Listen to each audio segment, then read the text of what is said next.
अस्सलामुअलैकुम मेरे प्यारे बच्चों, जेटी एकेडमी में आप तमाम बच्चों का इस्तकबाल है।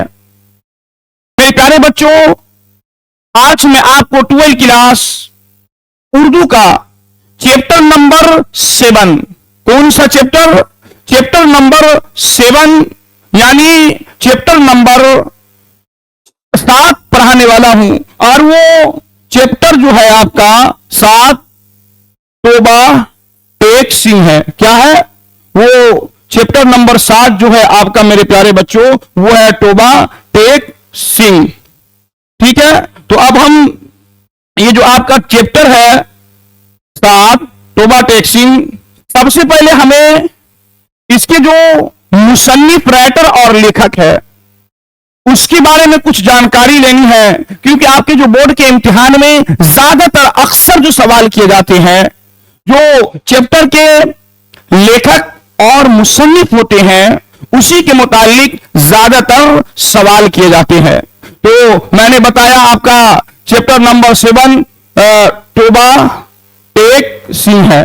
ठीक है, तौबा टेक सिंह चैप्टर नंबर 7 है। और इसके जो मुसन्निफ कह लीजिए या लेखक कह लीजिए, इनके जो मुसन्निफ है सआदत हसन मंटू तौबा टेक सिंह के, ये तौबा टेक सिंह के मुसन्निफ है। ठीक है, और ये तौबा टेक सिंह ये एक अफसाना है। मैंने बता दिया अफसाना किसे कहते हैं, ये एक अफसाना है। ठीक है, अब चलते हैं सआदत हसन मंटू के बारे में कुछ जानकारी हासिल कर लेते हैं। तो पैदाइश यानी सआदत हसन मंटू की पैदाइश 11 मई 1912 को मौजूदा लुधियाना यानी पंजाब के संबरेला गांव में हुई।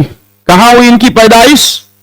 इनकी पैदाइश कब हुई? तो 11 मई 1912 को इनकी पैदाइश हुई। कहां हुई? तो इनकी पैदाइश लुधियाना यानी पंजाब के संबरेला गांव में इनकी पैदाइश हुई। ठीक है, आगे चलते हैं। और इनके वालिद का नाम यानी सआदत हसन मंटू के वालिद का नाम ख्वाजा गुलाम हसन था। क्या था? इनके वालिद का नाम ख्वाजा गुलाम हसन था। ठीक है, अब आगे चलते हैं। और इनके वालिदा का नाम सआदत हसन मंटू के वालिदा का नाम सरदार बेगम। क्या है इनके वालिदा का नाम?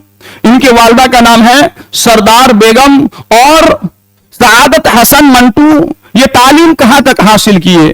तो इन्होंने जो तालीम हासिल की है, कहां से तालीम हासिल की और कहां तक तालीम हासिल की? तो इनकी जो इब्तिदाई तालीम हुई पहला से लेकर इंटर तक, वो इनके घर अमृतसर में ही हुई। कहां? उनके घर ही पर यानी अमृतसर में उनकी इब्तिदाई तालीम हुई सआदत हसन मंटू की। और इन्होंने कहां तक तालीम हासिल किया? तो सआदत हसन मंटू इन्होंने इंटर तक पढ़ाई की, यानी इंटर तक इन्होंने तालीम हासिल की। ठीक है, अब ये तालीम के सिलसिले में अलीगढ़ गए और अलीगढ़ में इनका दाखिला भी हो गया। तालीम के सिलसिले में अलीगढ़ मुस्लिम यूनिवर्सिटी गए और वहां उनका दाखिला भी हो गया। लेकिन उनकी सेहत बहुत ज्यादा खराब हो गई, सेहत ने उनका साथ नहीं दिया। इसकी वजह से वो अलीगढ़ मुस्लिम यूनिवर्सिटी छोड़कर वो अपने घर चले गए। ठीक है, अब आगे देखते हैं। 1933 में अदबी जिंदगी का आगाज हुआ, यानी इन्होंने 1933 में अपनी अदबी जिंदगी का आगाज किया, लिखना पढ़ना यानी शुरू किया। अदबी जिंदगी का 1933 में आगाज किया। और इनका सबसे पहला अफसाना यानी सआदत हसन मंटू का सबसे पहला अफसाना अमृतसर से, यानी उनका जो पहला अफसाना है अमृतसर से, सबसे तमाशा, उनके पहला अफसाना का नाम है तमाशा, जो 1934 में शाये हुआ। रिसाला-ए खलक के जरिए 1934 में इनका सबसे पहला अफसाना शाये हुआ। तो इनका सबसे पहले अफसाना का नाम अमृतसर से, उनके सबसे पहला अफसाना अमृतसर से 1934 में शाये हुआ, ये रिसाला-ए खलक के जरिए। और उनके सबसे पहला अफसाना का नाम क्या था? इनके सबसे पहला अफसाना का नाम था तमाशा। ठीक है, आगे चलते हैं। और फिल्मों में यहां पर एक बात समझनी है, सआदत हसन मंटू ये अफसाना निगार भी थे, फिल्मों में भी काम किए थे, यानी इनके पास बहुत सारे हुनर थे। मेरे प्यारे बच्चों, यहां पर हमें एक बात समझनी है, अगर इंसान के पास बहुत सारे हुनर हो तो इंसान को चाहिए कि किसी एक मैदान के अंदर मेहनत और लगन से काम करे और उसी में वो पूरे अपने मेहनत को करे ताकि वो काम आपके लिए बेहतर और सही साबित हो।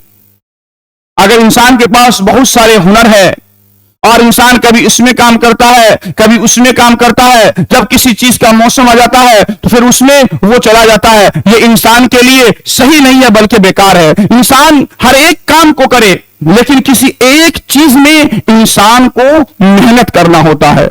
इसलिए इंसान को चाहिए कि एक चीज को आगे रखे और हर एक काम करे, इसमें कोई हर्ज नहीं है। तो सआदत हसन मंटू जो थे ये फिल्म निगार भी थे, यानी फिल्मों के ऊपर मकाले भी लिखते थे। तो इनके फिल्मों के जो नाम है, अपनी नगरिया, चल चल रे नौजवान, पहला है अपनी नगरिया, दूसरा है चल चल रे नौजवान, तीसरा है बेगम, चौथा है शिकारी, पांचवा पड़ोसन और छठा गालिब। इन्होंने इतनी फिल्में मकालमे लिखे, यानी इतनी फिल्में लिखी है।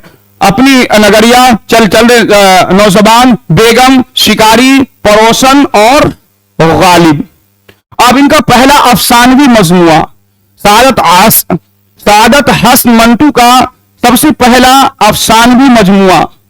वहां तो सबसे पहला अफसाना कहते हैं किस्सा और कहानी को, यहां अफसानवी मजमुआ यानी अफसाने के ऊपर इनका किताब। सबसे पहले अफसानवी मजमुआ आतिश पारे, यानी इनके सबसे पहले अफसानवी मजमुआ का नाम क्या है, आतिश पारे, जो 1936 में शाये हुआ। आपके इम्तिहान में पूछेंगे कि सआदत हसन मंटू का सबसे पहले अफसाना का नाम क्या है, तो मैंने बताया सबसे पहले अफसाना का नाम है तमाशा। ठीक है, और इनके सबसे पहले अफसानवी मजमुआ का नाम क्या, यानी अफसाना का किताब जो है, तो इनके सबसे पहले अफसानवी मजमुआ का नाम है आतिश पारे, जो 1936 में शाये हुआ। ठीक है, अब उनके अफसानवी मजमुए देखिए कौन कौन से हैं, और इनके इस अफसाने के अलावा इन्होंने और भी बहुत सारे अफसाने लिखे हैं। तो इनके अफसानवी मजमुए हैं धुआं, खाली बोतलें, खाली डब्बे, नमरूद की खुदाई और सड़क के किनारे। क्या है, धुआं, खाली बोतलें, खाली डब्बे, नमरूद की खुदाई, सड़क के किनारे, ये सब इनके अफसानवी मजमुआ है। सबसे पहला अफसाना कौन है, सबसे पहला अफसाना है आतिश पारे, और इनके ये अफसानवी मजमुए के नाम है। यानी इनके अलावा इन्होंने और भी बहुत सारे अफसाने लिखे हैं, और उनका एक मुख्तसर तरीन अफसाना है, यानी बिल्कुल छोटा ऐसा अफसाना है, जिनका नाम है स्याह हाशिया। इनका नाम क्या है, स्याह हाशिया। यहां पर हमें तीन चीज के बारे में गौर करना है। आपसे सवाल करेगा सआदत हसन मंटू का सबसे पहला अफसाना कौन है, तो सबसे पहले अफसाना मैंने बताया तमाशा। फिर पूछेगा पहला अफसानवी मजमुआ कौन है, तो मैंने बता दिया आतिश पारे। और इनका मुख्तसर तरीन अफसाना कौन है, तो स्याह हाशिया। और वो 1939 में बेगम सफिया से उनकी शादी हुई, यानी सआदत हसन मंटू की शादी कब हुई, 1939 में बेगम सफिया से उनकी शादी हुई। ठीक है, और जनवरी 1948 को वो पाकिस्तान चले गए, यानी सआदत हसन मंटू जनवरी 1948 को वो पाकिस्तान चले गए, यानी जब पाकिस्तान चले गए। और फिर उनका इंतकाल 18 जनवरी 1955 को लाहौर यानी पाकिस्तान में हुआ। तो सआदत हसन मंटू की शादी 1939 में बेगम सफिया से हुई, और 1948 में वो पाकिस्तान चले गए और 18 जनवरी 1955 में उनका पाकिस्तान यानी लाहौर में इंतकाल हो गया। तो अब तमाम बच्चों से गुजारिश करते हैं कि आप तमाम बच्चे सबसे पहले इसका स्क्रीनशॉट ले और अपने अपने कॉपी में इसको नोट करें और अच्छी तरीके से जहन नशी करें। स्क्रीनशॉट, ठीक है मेरे प्यारे बच्चों। अब हम चलते हैं असल चैप्टर की तरफ। आपका चैप्टर नंबर 7 जो टोबा टेक सिंह है, सबसे पहले हमें यह समझना है कि ये टोबा टेक सिंह जो है मेरे प्यारे बच्चों, ये टोबा टेक सिंह ये पंजाब के अंदर एक गांव है, उस गांव का नाम टोबा टेक सिंह है और वहां का एक रहने वाला बेसन सिंह था, जिसको लोग दुलार और प्यार से टोबा टेक सिंह कहने लगे। ठीक है, अब हम बताते हैं जो ये आपका चैप्टर नंबर 7 टोबा टेक सिंह है, इस चैप्टर के अंदर आखिर किस चीज को बयान किया गया है, किस चीज को बताया गया है। तो हमें यह समझना है, जब हिंदुस्तान और पाकिस्तान का बंटवारा हो गया, उसके बाद दोनों मुल्क के जो हुक्मरान थे यानी पाकिस्तान के हुक्मरान और इंडिया के हुक्मरान, उन दोनों ने बैठकर आपस में यह फैसला किया कि जो मुसलमान पागल हिंदुस्तान के कैद खाना में है उसको पाकिस्तान शिफ्ट कर दिया जाए, यानी उसको पाकिस्तान भेज दिया जाए, और जो पाकिस्तान के अंदर हिंदू और सिख पागल है उसको हिंदुस्तान के अंदर भेज दिया जाए। और इस चैप्टर के अंदर जो बताया गया है मेरे प्यारे बच्चों, 2-3 चीज भी हमें गौर करना है। ये अंदर जो बताया गया, एक ऐसे पागल थे जिनको अपने वतन से बहुत ज्यादा मोहब्बत और प्यार था, इसी वजह से वो अपने मुल्क के अंदर वापस आना चाहते थे, वो अपने मुल्क के अंदर आना चाहते थे। और दूसरे वो पागल थे तो जिन्होंने किसी को कत्ल कर दिया या किसी को मार दिया, तो उनके रिश्तेदार, उनके खानदान के लोग ने उन्हें हुकूमत से सख्त सजा होने के बजाय उनको पागल घोषित कर दिया, उनको पागल करार दिया और उनको उसके पागल खाने में उन्हें भर्ती कर दिया गया। आज में बहुत सारे ऐसे पागल थे जो जिसके हिंदुस्तान के अंदर जिसकी महबूबा थी उसके याद में वो पाकिस्तान में नहीं रहना चाहते थे, और कुछ ऐसे थे जिसकी महबूबा पाकिस्तान में थी वो हिंदुस्तान में नहीं रहना चाहते थे। तो आपके इस चैप्टर के अंदर बस इतनी ही चीज को बयान किया गया है। देखिए आइए, टोबा आपका चैप्टर नंबर 7 है, टोबा टेक सिंह। बंटवारा के 2-3 साल बाद पाकिस्तान और हिंदुस्तान की हुकूमत को यह ख्याल आया कि अखलाकी कैदियों की तरह पागल का तबादला भी होना चाहिए, यानी जिस तरह अखलाकी कैदी थे उसका तबादला हो रहा था, उसी तरह पागल का भी तबादला होना चाहिए। यानी जो मुसलमान पागल हिंदुस्तान के पागल खानों में है उन्हें पाकिस्तान पहुंचा दिया जाए, और जो हिंदू और सिख पाकिस्तान के पागल खानों में है उन्हें हिंदुस्तान के हवाले कर दिया जाए। ठीक है, मैंने अभी आपको बता दिया, यानी जो हिंदुस्तान के अंदर मुसलमान पागल है उसको पाकिस्तान शिफ्ट कर दिया जाए, पाकिस्तान भेज दिया जाए, और जो पाकिस्तान के अंदर हिंदू और सिख पागल है उसे हिंदुस्तान भेज दिया जाए। मालूम नहीं ये बात माकूल थी या गैर माकूल, यानी कहते हैं मुसन्निफ जो सआदत हसन मंटू है, यानी बात सही थी या नहीं सही थी हमें मालूम नहीं है। बहरहाल दानिशमंदों के फैसले के मुताबिक इधर उधर ऊंची सतह पर कॉन्फ्रेंस हुए और बिला आखिर एक दिन पागल के तबादले के लिए मुकर्रर हो गया। अच्छी तरह छानबीन की गई, वो मुसलमान पागल जिनके लवाहकीन हिंदुस्तान ही में थे वहीं रहने दिए थे, जो बाकी थे उनको सरहद पर रवाना कर दिया गया। यहां तक कि पाकिस्तान में चूंकि करीब करीब तमाम हिंदू सिख जा चुके थे, इसलिए किसी को रखाने का सवाल ही पैदा ना हुआ। जितने हिंदू सिख पागल थे सब पुलिस की हिफाजत में सरहद पर पहुंचा दिए गए थे। मैंने इसका खुलासा आपको बता दिया। आगे चलते, उधर मालूम नहीं, लेकिन इधर लाहौर के पागल खाने में जब इस तबादले की खबर पहुंची तो बड़ी दिलचस्प चेली और गोइयां होने लगी।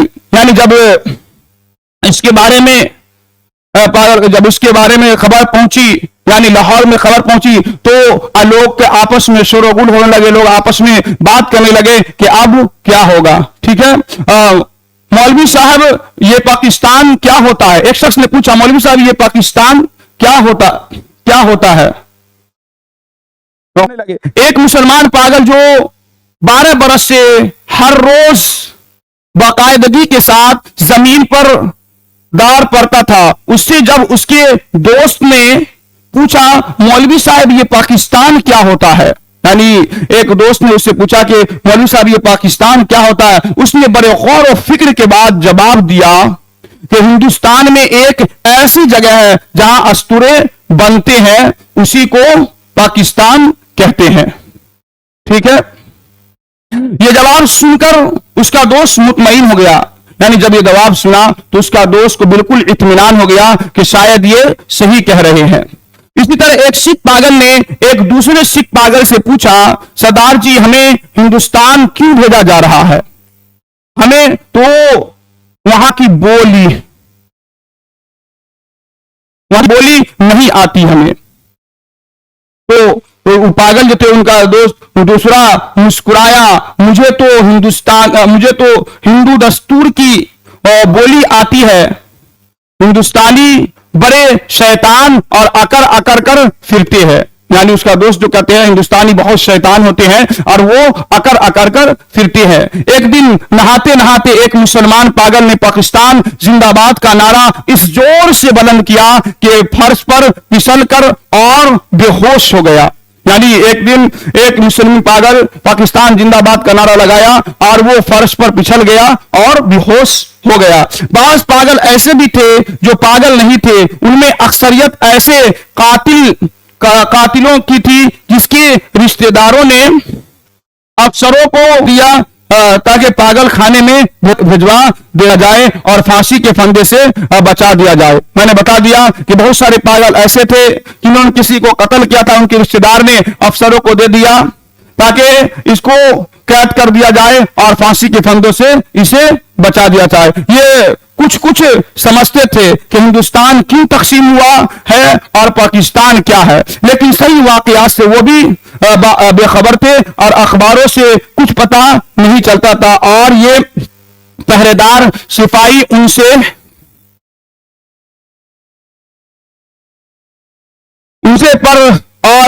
अनपढ़ और जाहिल थे। उनकी गुफ्तगू से भी वो कोई नतीजा बरामद नहीं कर सकते थे। उनको सिर्फ इतना मालूम था कि एक आदमी मोहम्मद अली जिन्ना है जिसको कायदे आजम कहा जाता है। हमारा बच्चे जानते हैं मोहम्मद अली जिन्ना कौन था, उसे कायदे आजम कहा जाता है। उसने मुसलमानों के लिए एक इलादा मुल्क बनाया जिसका नाम पाकिस्तान रखा। यानी मोहम्मद अली जिन्ना जिसको हिंदुस्तान और पाकिस्तान बंटवारा करने में सबसे बड़ा इसका हाथ था, उन्होंने एक मुल्क बनाया जिसका नाम पाकिस्तान रखा। ये कहां है, उसका महल्ले वकू क्या है, उसके मुतालिक वो कुछ नहीं जानते थे। यही वजह है कि पागल खाने में वो सब पागल जिनका दिमाग पूरी तरह मायूफ नहीं हुआ था उसके मखमसे में गिरफ्तार थे। वो पाकिस्तान में है या हिंदुस्तान में है? अगर हिंदुस्तान में है तो वो पाकिस्तान कहां है, और अगर पाकिस्तान में है तो वो ये कैसे हो सकता है कि वो कुछ अरसे पहले यहां रहते हुए भी हिंदुस्तान में थे? हम बता दिए सब चीज। ठीक है, एक पागल तो पाकिस्तान और हिंदुस्तान और पाकिस्तान के चक्कर में कुछ ऐसा गिरफ्तार हुआ कि वो ज्यादा पागल हो गया। यानी बता रहे हैं कि एक पागल ऐसा था जो पाकिस्तान और हिंदुस्तान और पाकिस्तान के मसले पर ऐसा गिरफ्तार हुआ कि और उसका दिमाग बहुत ज्यादा खराब हो गया। ठीक है, उनका दिमाग पागल हो गया। झाड़ू देते देते एक दिन दरख्त पर चढ़ गया और टहनी पर बैठकर 2 घंटे मुसलसल तकरीर करता रहा जो हिंदुस्तान और पाकिस्तान के ताजे मसले पर थी। सिपाहियों ने उसे नीचे उतरने को कहा तो वो ऊपर चढ़ गया और डराया धमकाया गया, तो उसने कहा मैं हिंदुस्तान में रहना चाहता हूं, ना कि पाकिस्तान में, मैं इस दरख्त पर ही रहूंगा। यानी एक पागल, बहुत ज्यादा पागल था, वो एक दरख्त के ऊपर चढ़ गए और वो हिंदुस्तान और पाकिस्तान के मसले पर तकरीर करने लगे। तकरीबन 1 घंटा तकरीर किए और उन्होंने कहा कि हम इस दरख्त पर से उस वक्त तक नहीं उतरूंगा जब तक कि हमें यह फैसला ना सुना दिया जाए कि हम हिंदुस्तान ही में रहेंगे। ठीक है, बड़ी मुश्किल के बाद जब उनका दर्द सर पड़ा तो वो नीचे उतर गया और अपने हिंदू सिख दोस्तों से गले मिलकर रोने लगा। इस ख्याल से उसका दिल भर आया था कि उसे छोड़कर हिंदुस्तान चले जाएंगे। एक एमएससी पास रेडियो इंजीनियर जो मुसलमान था, वो दूसरे पागलों से बिल्कुल अलग थलग दिमाग की एक खास रोशन पर सारा दिन खामोश टहलता रहता था। यह तब्दीली नमूदार हुई कि उसने तमाम कपड़े उतारकर दफेदार के हवाले कर दिए और नंगा धरंगा सारे बाग में चलना शुरू कर दिया। यानी एक और ऐसा पागल था, पागल को देखने की हम तमाम बच्चे अजीब अजीब किस्म का पागल होते हैं। हम सड़कों पर देखते हैं, कोई पागल सड़कों पर सही होता है, एकदम अच्छे से चलता है। कोई पागल ऐसा होता है पत्थर उठाकर किसी को मारता है। कोई पागल ऐसा होता है जो सड़कों पर गाली बकते हुए चलता है। यानी मुख्तलिफ किस्म के पागल होते हैं। ठीक है, आगे देखिए, एक मोटे मुसलमान ने जो मुस्लिम लीग का सरगर्म रुकन रह चुका था और दिन में 15-16 मरतबा नहाया करता था, यकायक ये आदत तर्क कर दी। उसका नाम मोहम्मद अली जिन्ना था। यानी एक ऐसा पागल था जो दिन भर नहाते रहता था, उसने ये आदत यानी नहाना छोड़ दी। उसका नाम मोहम्मद अली था। चुनांचे उसने एक दिन अपने जंगल में ऐलान कर दिया कि वो कायदे आजम मोहम्मद अली जिन्ना है। उसकी देखा देखी एक सिख पागल मास्टर तारा सिंह बन गया। करीब था कि उसके जंगल में खून खराबा हो जाए, मगर दोनों को खतरनाक पागल करार देकर इलादा बंद कर दिया गया। यानी एक पागल ने यह ऐलान किया कि हम मोहम्मद अली जिन्ना है और दूसरे पागल ने ऐलान किया कि हम मास्टर तारा सिंह है। अब जंगल के अंदर ऐसा नौबत आ गया कि अब खून खराबा होने का ये था, तो दोनों को वहां से अलग अलग किए और अलग अलग पागल खाना में उन दोनों को भर्ती कर दिया। ठीक है, लाहौर का एक जवान हिंदू वकील था जो मोहब्बत में नाकाम होकर पागल हो गया था। जब उसने सुना कि अमृतसर हिंदुस्तान में चला गया है तो उसे बहुत दुख हुआ। इसी शहर की एक हिंदू लड़की से उसे मोहब्बत हो गई थी। उसने उस वकील को ठहरा दिया था, मगर दीवानगी की हालत में भी वो उसको नहीं भूला था। चुनांचे वो उन तमाम हिंदू और मुस्लिम लीडरों को गालियां देता था जिन्होंने मिल मिलाकर हिंदुस्तान के 2 टुकड़े कर दिए थे। उसकी महबूबा हिंदुस्तानी बन गई और वो पाकिस्तानी। मैंने बता दिया कि बहुत सारे ऐसे भी लोग थे जिनका जहन थोड़ा ठीक था, लेकिन उसकी महबूबा यानी जिससे वो प्यार और मोहब्बत करता था वहां रहता था। इसी वजह से दोनों जो हिंदुस्तान और पाकिस्तान का बंटवारा किए थे उन दोनों को वो गालियां बकता था। जब तबादला की बात शुरू हुई तो वकील को कई पागलों ने समझाया कि वो दिल बुरा ना करे, उसको हिंदुस्तान भेज दिया जाएगा। इस हिंदुस्तान में जहां उसकी मजबूरी रहती थी, मगर वो लाहौर छोड़कर नहीं जाता था, इसलिए कि उसका ख्याल था कि अमृतसर में उसकी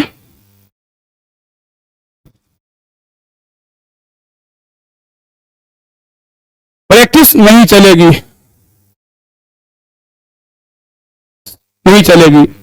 ठीक है,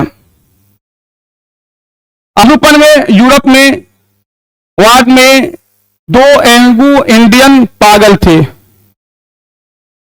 यूरोपियन वार्ड में 2 एंग्लो इंडियन पागल थे। उनको जब मालूम हुआ कि हिंदुस्तान को आजाद करके अंग्रेज चले गए हैं तो उनको बहुत सदमा हुआ। वो छुप छुपाकर घंटों तक आपस में इस मसले पर गुफ्तगू करते रहते कि पागल खाने में अब उनकी हैसियत किस किस्म की होगी। यूरोपियन वाद रहेगा या उड़ा दिया जाएगा, ब्रेकफास्ट मिला करेगा या नहीं, क्या उन्हें डबल रोटी के बजाय बल्ली इंडियन चपाती तो जहर मारकर नहीं दिया जाएगा। एक सिख था जिसको पागल खाने में दाखिल हुए 15 बरस हो चुके थे। हर वक्त उसकी जबान से ये अजीबो गरीब अल्फाज सुनने में आते थे, उबरदी, करकरी दी, गेमेंस दी, बेध्यान दी, उमंग दी, दाल ऑफ दी लालटेन। दिन को सोता था, ये एक नाम है, और ना रात को। पहरेदारों का ये कहना था कि 15 बरस के तवील अरसे में वो एक लम्हे के लिए भी नहीं सोया, लेटना भी नहीं था। अलबत्ता कभी कभी किसी दीवार के साथ टेक लगा लेता था। हर वक्त खड़े रहने से उसके पांव सूज गए थे, कुंडलियां भी फूल गई थी, मगर उस जिस्मानी तकलीफ के बावजूद वो जिस्मानी तकलीफ के बावजूद लेट कर आराम नहीं करता था। हिंदुस्तान, पाकिस्तान और पागल के तबादलों के मुतालिक जब कभी पागल खाने में गुफ्तगू होती तो वो गौर से सुनता था। कोई उससे पूछता कि उसका क्या ख्याल है तो बड़ी संजीदगी से जवाब देता, ऊपर दी, करकरी दी, एमएंस दी और बेध्यान दी, उमंग दी, all India of the Pakistan government. यानी उसके बाद को वो गौर से सुनता था। मेरे प्यारे बच्चों, आज के लिए बस इतना ही। और जो भी इसमें रह गए हैं और ऑब्जेक्टिव सब्जेक्टिव जितने भी आपके इसमें सवाल है, उसी में इन तमाम चीजों को बताएंगे। आप तमाम बच्चे परेशान ना हो और अच्छी तरीके से अपने आने वाले 2026 इम्तिहान की बेहतर से तैयारी करें। और मैं गारंटी लेता हूं कि आप तमाम बच्चे 90 से ज्यादा नंबर लाएंगे और 90+ नंबर आप तमाम बच्चों का आएगा। आज के लिए इतना ही। अस्सलामु अलैकुम व रहमतुल्लाह।